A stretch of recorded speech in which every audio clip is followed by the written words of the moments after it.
Welcome to this video where we're going to be showing off this bad boy. One of my clanmates was telling me that Jarl is not good, he's meh, and I think that he's just wrong. I think any good counterattack defensive team can use Jarl and use him pretty well. He's also fairly easy to gear because you don't really need him to have accuracy. Um, his speed requirements are fairly low compared to other people. And so you can prioritize other stats. I don't think that my Jarl's geared super well. It's cool that I have 100% crit rate and like okay crit damage. But his defense is not like 5 or 6k, which like you can get him to 5k pretty reliably if you gear him right. And his HP is good. The reason his defense is lower is because of these gloves. So you'll also notice that I don't have very much, like some stuff won't be ruined all the way. I kind of just slapped this team together because I wanted to prove my clanmate wrong, and I don't intend to continue to use a double counterattack team. So he's the backbone of it, though. This is his gear. Uh, this isn't fully upgraded. This isn't 6-star. As for his banner, it's a defense banner. Crit damage amulet because we're going crit damage, and okay ring. You'll notice a lot of his substats, except for this weapon, are just like trying to get more crit rate, crit damage, and possibly some defensive stats. Anywho, so that's Jarl. Our next big guy is Skullcrusher. His gear's a little bit more finalized. Kind of a similar deal. We're looking for crit rate and crit damage as secondary stats, but um, in the case of this guy in particular, I ended up giving him more HP than anything. Like his shield's 20% HP percent. His boots are just really good. These are actually some of my favorite boots. He has an HP chest because it has a ton of defense, and that's mostly so he can survive some of those ally attacks, or not ally attacks, ally protection, big hits. His gloves are super not optimal, but like his defense is good. A nice healthy amount. He's gonna be doing some okay damage. He should be in a defense amulet. Yeah, he is. Um, and his ring is crap. I don't have good ogre and tribe rings. I think I have a decent ring on my other Skullcrusher, but I didn't swap it over. Anyhow, then we have Valk because I'm a dirty cheater.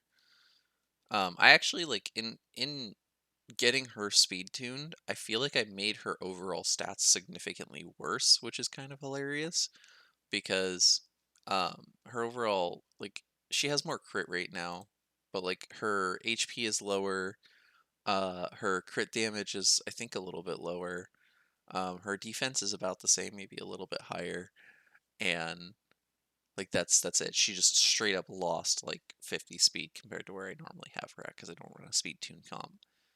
But her stuff is good. Like this helmet's okay. I like it. This shield is not the shield I had on her before. It's okay. And then her bottom pieces mostly didn't change other than getting her in. Oh no, her bottom pieces didn't change. I swapped this boot out for like the speed boot that I have on Skullcrusher, but I might actually keep that permanently. Similar deal. She doesn't need accuracy. She just she has her nice defense banner that's not optimal because it doesn't have defense percent, defense amulet, and defense ring, which has some good defense percent. Her accessories are pretty decent. Altan, his gear mostly didn't change compared to my normal comp. I usually run Altan in my normal comp. He has really good gear. He probably has some of my better gear. This is like a non-optimal subset, but whatever. I want to get a crit damage set on him eventually. I just need to get like a perfect piece for it. I might actually end up taking him out of lifesteal after this. His boots don't even have speed, and this is how I actually got him to the speed tuned area where I want him by just changing his boots because he usually runs 6-star speed boots. And these kind of fill a similar place to what his boots are. So these are his final stats: good crit damage, 100% crit rate, His defense is not 5k, but that's fine. I'm not too terribly concerned about that. His accuracy is fine. So I forgot to show Valk's final stats, I think. Yeah, so like her stats are usually around this with the way I normally run her, except she has like, I think a little bit more HP. I might be wrong about that, but she ends up having like 220 something speed, and like 10% less crit rate, and like a little bit more crit damage, and like that's it. So I literally just traded like 40 speed for a little bit of crit rate, which is horrible. And then our last person is Venus. Her masteries are kind of derpy right now because I had to remove the mastery that I had on her before. I think she's actually geared really well. She ended up taking some of Valk's gear.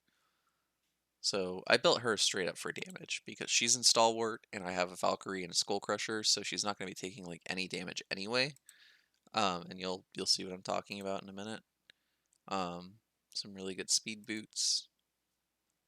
Nice chest plate for Stalwart for damage dealing, and then some okay gloves. I actually just got these. I was kind of happy because they helped me fill in her stuff. She has a ridiculous ring. I've never taken this ring off of her since getting it, even though I have been building her for damage because it's just so much defense. It makes it so much easier to have her not be super squishy. It min-maxes her less in terms of damage output off of her abilities, but that's fine for me. I don't really care. And then a really good banner. I actually didn't put very many accuracy stuff, like accuracy substat stuff on her. You'll notice there's like a couple of things, and it's because she ends up with like 220 accuracy without any gear on except her accessories. So these are her final stats. Her attack is okay. Her defense is lackluster, but like that doesn't matter because of what I said before. She might be my first one to die, but it's so late in the game anyway, it becomes irrelevant. She's missing 1% crit rate, which can be kind of annoying sometimes. Pretty sure her damage would go up quite a bit if I fixed that. But that's where she is. I'm not going to go show off masteries for anyone. I just showed hers because it's kind of funny. I need to double check that I made sure to fix this right. Where's Jarl? Yeah, okay, everyone was geared properly. And so the turn order is Venus, Altan, Skullcrusher, Valkyrie, and then Yarl. And I'm going to show you why. So the goal of this comp is to one key Nightmare. So Venus will make sure that defense down and weaken is always up when other people go to slap. Altan starts with his sweet defense up. Valk gets the counterattack going, and then Jarl, he's Earth Snopping because he can. Let me go through this. So they're all slapping cheeks. That is a lot more damage than what she was doing to Ultra Nightmare.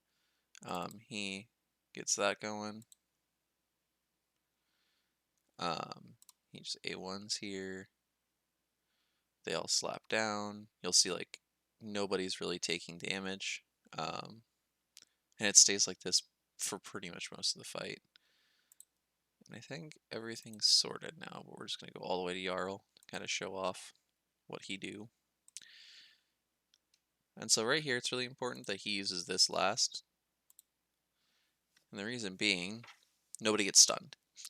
So he becomes the backbone of his team in making sure that the double counterattack setup and the way that like nobody takes damage from the AoEs stays constant. I've run this comp before with 2 Skullcrushers before I got Valk, and back when I was actually doing double counterattack, and it worked extremely well. It was basically the same exact comp, except there was a second Skullcrusher instead of a Valkyrie. One of the big differences is Venus wasn't built for damage. She was built just to keep her poisons up. So that's a colossal difference in terms of things. And gearing 4 champs with lifesteal and also like decent crit damage stats is a pain in the ass. So that was a problem because I couldn't get both of the Skullcrushers to get the damage output I wanted, but Jarl ends up dealing more damage than Skullcrusher in general. I don't know if he has better multipliers or if it's just that when you're running 2 Skullcrushers, they don't always get counterattacks, and so that's a problem. But However, the pie ends up getting cut. Jarl ended up doing more damage, so I prioed putting damage stats on him back when I was running this comp.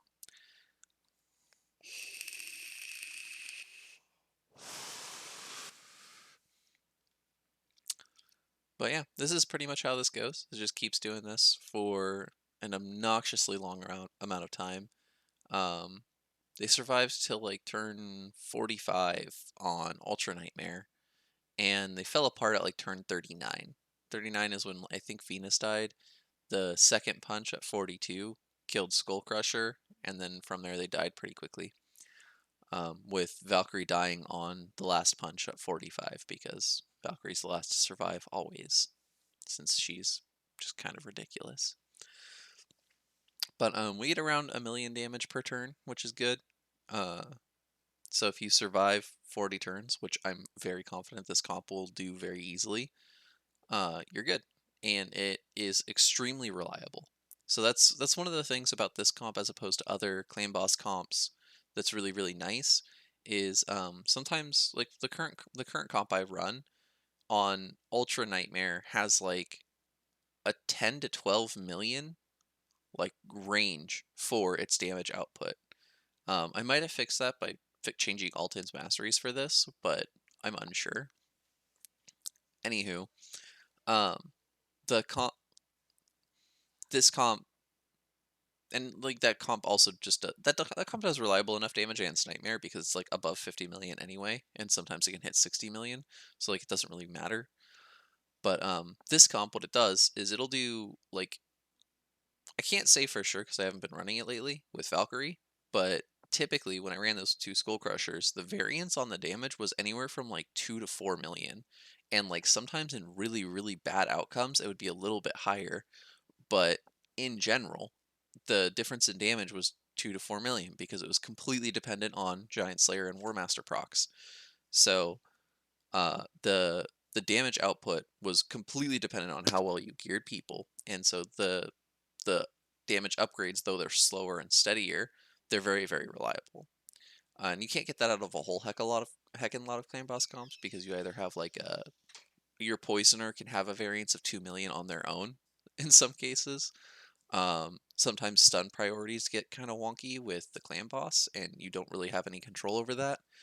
And you can try to control it, but it like there there comes a point where it's like I've done everything I can to make him prio a certain champ with his stuns, and he just something happens during the fight, like an off critical or whatever, and he just prios another person. Um, and then the last thing about this comp that's really, really cool is if you don't have Altan, you can use Tayrel, and it functions very similar. And then if you have Tayrel, you don't have Venus, you still get defense down. It's less reliable defense down. Like Venus keeps it up pretty much 100% of the time. There's like the off attacks where people are attacking without defense down and weaken, and that's whatever. Um, that's just guaranteed to happen. It's mitigated to some degree, but it happens intermittently. Uh, so when with Tyrell, you get your defense down on your attack down champion, or like Stagnite in some cases. I think Stagnite would work pretty decently in this comp, though he'd have to be your fastest. And again, like you don't get stunned, so it doesn't matter. That he has to get that attack down all the time. I think the punch ends up not having attack down with Stagnite though, so you might want to have someone else who can apply attack down, like right before the punch or whatever. Or yeah, I don't know. That gets more complicated. Having two people with A2s or A3s that apply attack down. Anyway, the point is if you have a champion that can apply attack down and defense down, or attack down and weaken for whatever reason, I don't think there are any in the game that do that. Or you just ignore the fact that you could get weaken and just keep up defense down with your damage dealing champ. You're pretty fine. Draco obviously easily slots in for Venus, but we'll digress from that. So like a variation of this comp can be like Skullcrusher, Tayrel, Yarl, and then a Poisoner. Your damage output might not be as amazing, but again, you'll be very, very reliable in terms of your damage numbers. The things that are going to cause the most variation are Tyrell missing defense down, and you just put more accuracy on him to make that happen less often. And you can build Tyrell like a damage dealer like Altan. He won't get Altan's numbers, but he will get good numbers. Like he has good scaling on his A3. Um, Even though it doesn't decrease turn meter or anything, it still hits really hard. And then his A1 hits decently hard without him having like uber stats. Okay, so Skullcrusher's starting to lose his shield on the punch, which is why he's in lifesteal. Um, and that's where things start to get a little bit more scary. But it's going to be a while before that actually falls off. I imagine turn 44, 45 is about the time where that's going to be the most scary.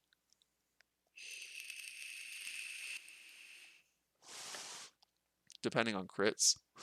So if Clan Boss goes and crits like 3 people, that ally protection is going to make Skullcrusher take a ton of damage.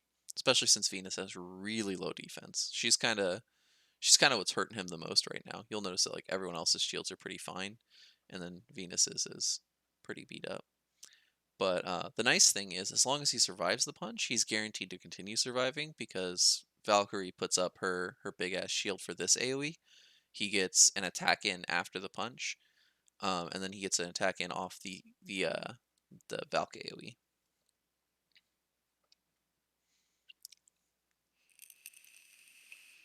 I'm pretty happy with Valk's damage. I've heard from people that her damage isn't great, and I was like, oh, okay, so she's gonna deal like 3 to 4 million damage, and it's like, no. She like consistently deals like 4.5 to 6 million damage to Ultra Nightmare for me, in my speed comp, and that's really nice. Why the heck? Oh, she doesn't have attack, or she doesn't have counterattack. So she lasting gifts counterattack on a Skullcrusher, and so he didn't take the punch. That's pretty funny. She's not in lifesteal, so that's actually kind of concerning, since those punches are the only thing that really deal a lot of damage to her. She's in stalwart. Um, but yeah, enough about this. So I have a Maishalad, and one of the things I'm currently working on is getting a ton of stalwart gear because I want to run Maishalad and Void clan bosses and Force clan bosses. And maybe Spirit clan bosses. We'll see about that depending on performance. But he seems really fun for this kind of stuff, and I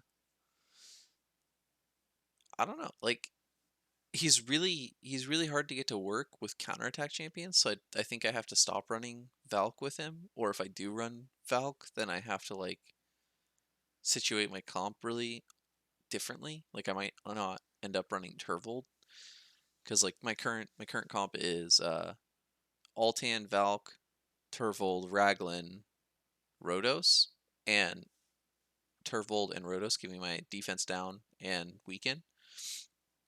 It's not super reliable on Ultra Nightmare at the moment for some reason. I don't know what changed really, but instead of like consistently dealing above 30, 33 million damage and occasionally getting 37, I know they nerfed Relentless, but I had like a 23 million key, and that's the lowest I've had in a long time, and it was really annoying.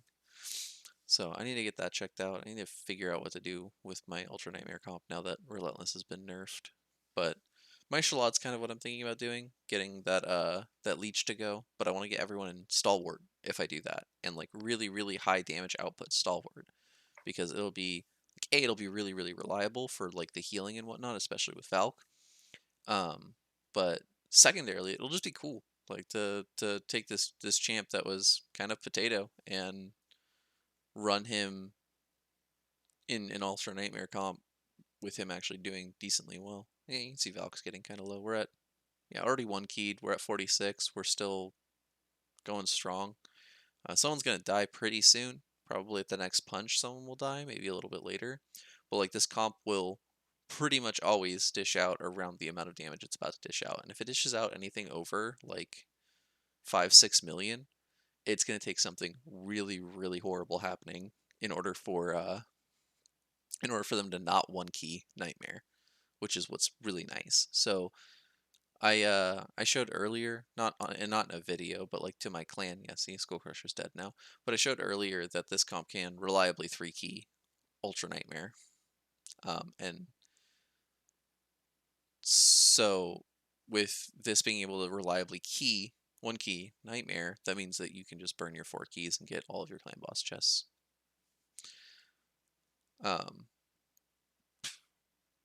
Interesting. It showed the block revive even though no one died. I didn't know it did that. So here's where things become very sketch. It's likely that Valkyrie just dies here because he really doesn't like her. Yep. And now the comp's just going to completely fall apart because without that Valk shield, everyone's about to die. Yeah.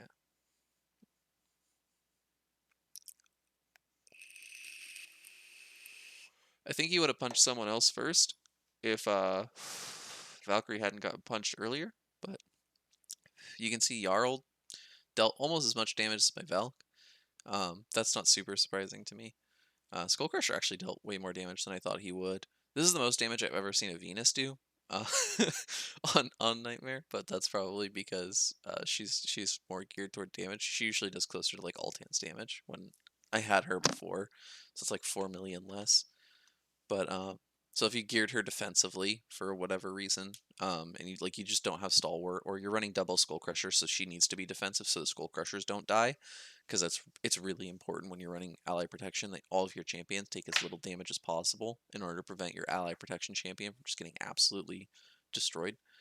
But yeah, this is the end result. It's almost 10 million over the threshold for Nightmare, which means that this comp will very, very, very consistently get a 1-key.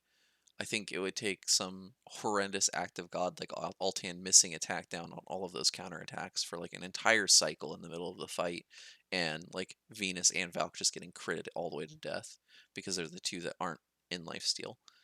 I don't think Altan needs to be in lifesteal in this comp. That's just kind of how I have him set up, and I think getting him out of lifesteal and into a more damaging set would actually get this comp to deal more damage. Getting him into stalwart would even be good. So like if you did do something like this where you had, well, I guess if you have Tyrell instead of, or if you have a double Skullcrusher instead of Valk, you can't really do stalwart. Everyone still has to be in lifesteal. But if you have a Valk and you don't have an Altan, but you have a Tyrell, you can still do this. You can still get her crazy shield because Jarl gives you defense up on the punch, and then that transfers over to the first AoE, and then you just use Valk shields on the first AoE. And then there's other ways to do this comp where you don't have double counterattack and it works fine.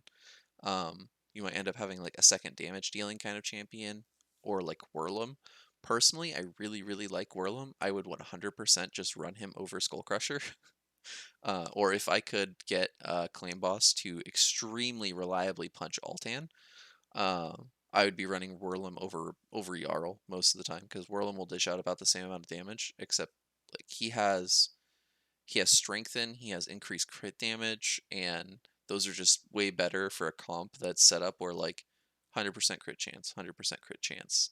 Not quite 100% crit chance, but almost 100% crit chance. And then if this was Whirlum, my Whirlum would have 100% crit chance.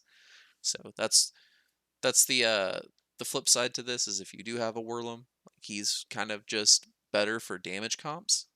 He might even be better than Skullcrusher, and you just don't worry about the stun issue, because you make Valk will, the only person who won't counterattack all of the time is Jarl, but he'll still have the shield for everything except the punch. So it becomes of a, like, her lasting gifts is the determination on his counterattack. So his damage will go down, but Wordlum is nuts. Anywho, that's all this is. So let's execute. My clanmate, execute, whatever. Get fucked, and have a good day, everyone.